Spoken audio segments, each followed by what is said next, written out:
নমস্কার। হরে কৃষ্ণ, রাধে রাধে, প্রভুজি ও মাতাজিগণ। আজকে আমি আপনাদের শোনাতে চলেছি কেন আমাদের পূর্বপুরুষরা উপবাস করতেন, উপবাসের প্রকৃত উদ্দেশ্য কি, যা আমাদের শাস্ত্রে গোপন রাখা হয়েছে। ভিডিওটি শুরু করার আগে আপনাদের কাছে একটি ছোট্ট অনুরোধ, আপনারা অবশ্যই ভিডিওটি শেষ পর্যন্ত মন দিয়ে শুনবেন এবং চ্যানেলটি অবশ্যই সাবস্ক্রাইব করবেন এবং ভিডিওতে একটি লাইক দেবেন। চলুন শুরু করা যাক।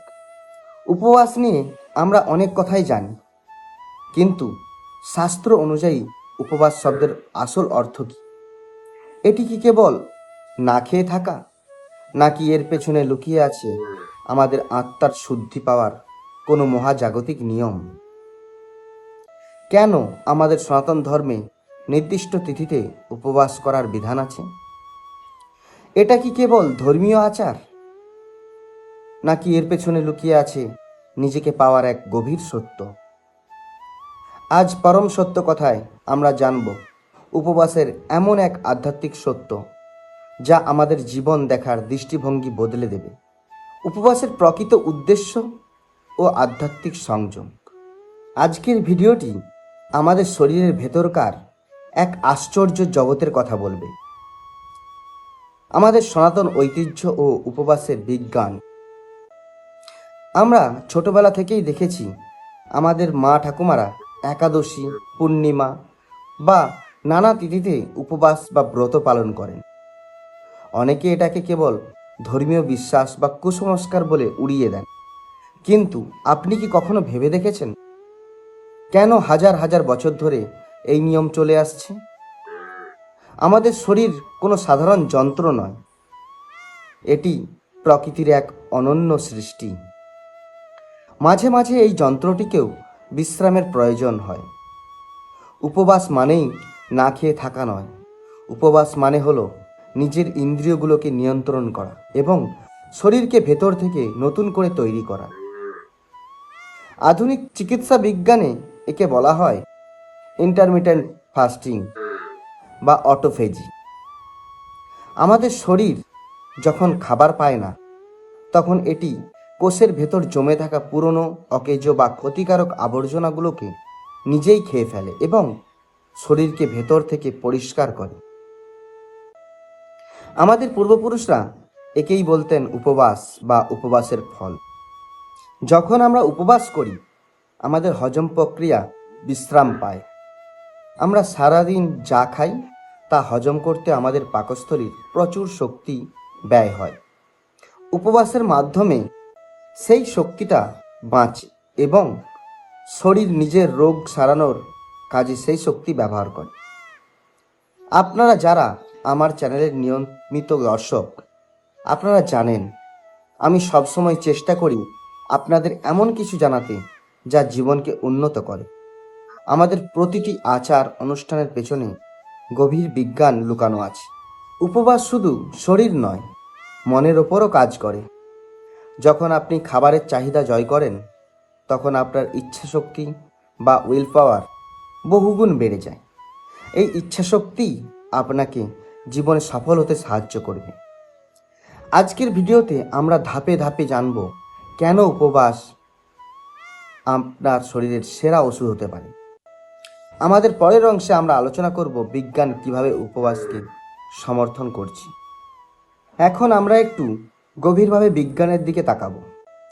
বর্তমান সময়ের গবেষকরা প্রমাণ করেছেন উপবাস করলে আমাদের শরীরের এমন কিছু হরমোনের পরিবর্তন ঘটে যা আমাদের দীর্ঘজীবী হতে সাহায্য করে।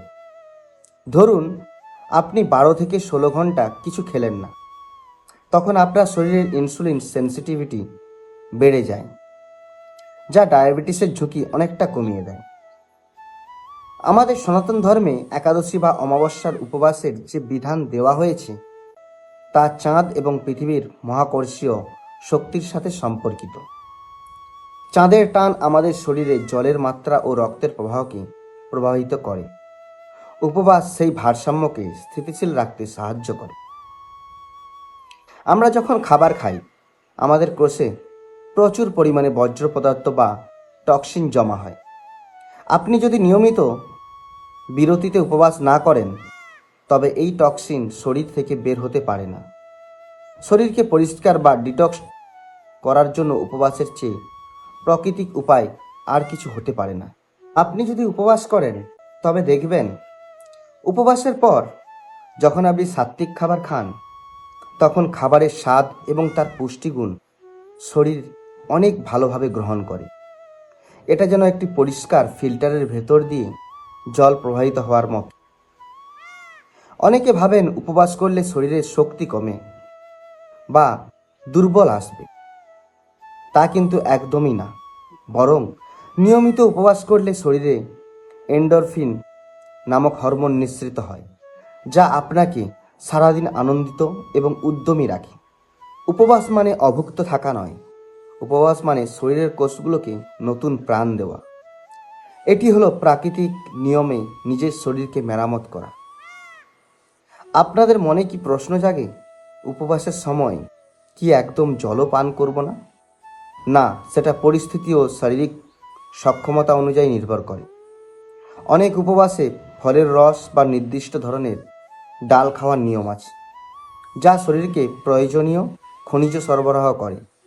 এবার আমরা জানব কিভাবে একটি সঠিক উপবাস শুরু করবেন। আপনারা যারা উপবাস শুরু করতে চান তারা কিভাবে করবেন? আমাদের অনেক দর্শক আছেন যারা ছাত্র বা কর্মজীবী, তাই হঠাৎ করে দীর্ঘ উপবাস করা তাদের জন্য কঠিন হতে পারে। তাই আমার পরামর্শ হলো, প্রথমেই ছোট ছোট উপবাস থেকে শুরু করুন। যেমন সপ্তাহে একদিন হালকা খাবার খেয়ে বা শুধু ফল খেয়ে উপবাস পালন করা। সনাতন শাস্ত্রে নক্ত বা একবেলা খাওয়ার যে প্রথা আছে তা এই আধুনিক সময়ের জন্য দারুণ কার্যকর। উপবাসের দিন এমন কিছু খাবার খাবেন না যাতে শরীর ভারী হয়ে যায়। অনেক সময় আমরা উপবাসের নামে ভাজাভুজি বা মিষ্টি বেশি খেয়ে ফেলি, যা উপবাসের মূল উদ্দেশ্য নষ্ট করে দেয়। আপনারা চেষ্টা করুন উপবাসের দিন প্রচুর জল বা লিকুইড ডায়েট বজায় রাখতে।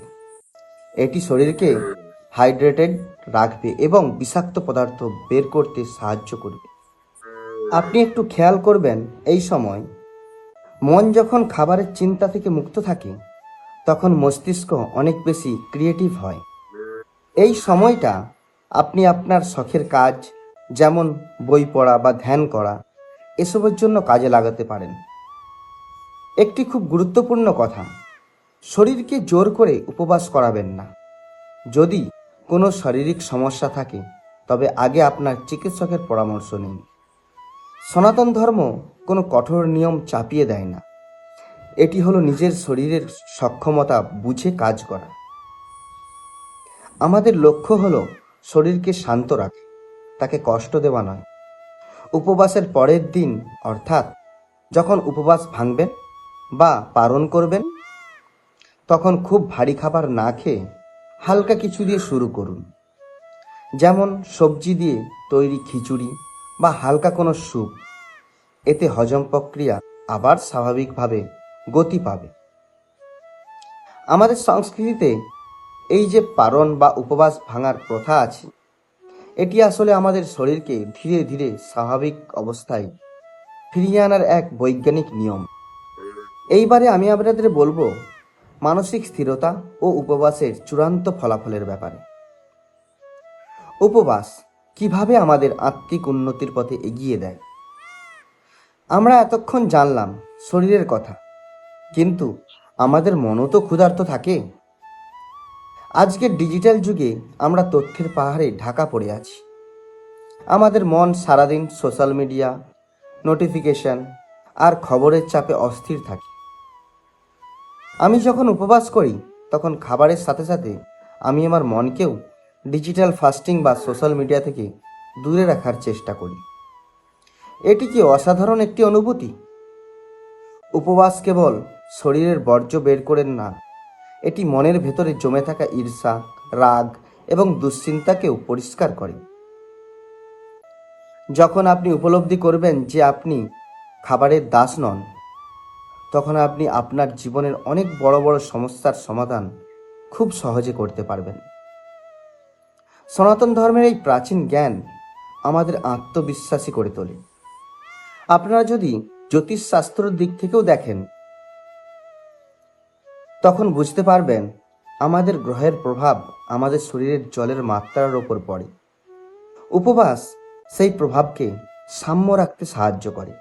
ভিডিওর মূল লক্ষ্য ছিল আপনাদের এটা বোঝানো যে আমাদের সনাতন রীতিনীতিগুলো কেবল কুসংস্কার নয়, এগুলো একটি জীবন সাজানোর প্রযুক্তি বা লাইফ হ্যাকস।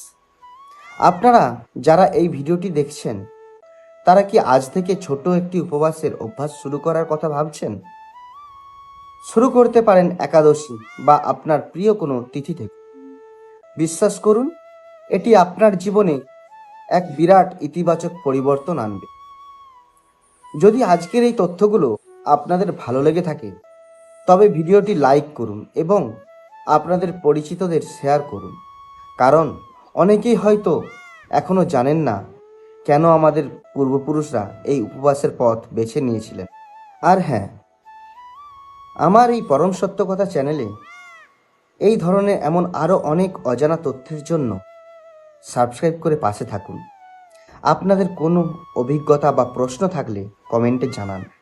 আমি চেষ্টা করব আপনাদের সব প্রশ্নের উত্তর দিতে। ভালো থাকুন, সুস্থ থাকুন এবং নিজের সংস্কৃতির গর্ব বহন করুন। জয় শ্রীকৃষ্ণ। রাধে রাধে।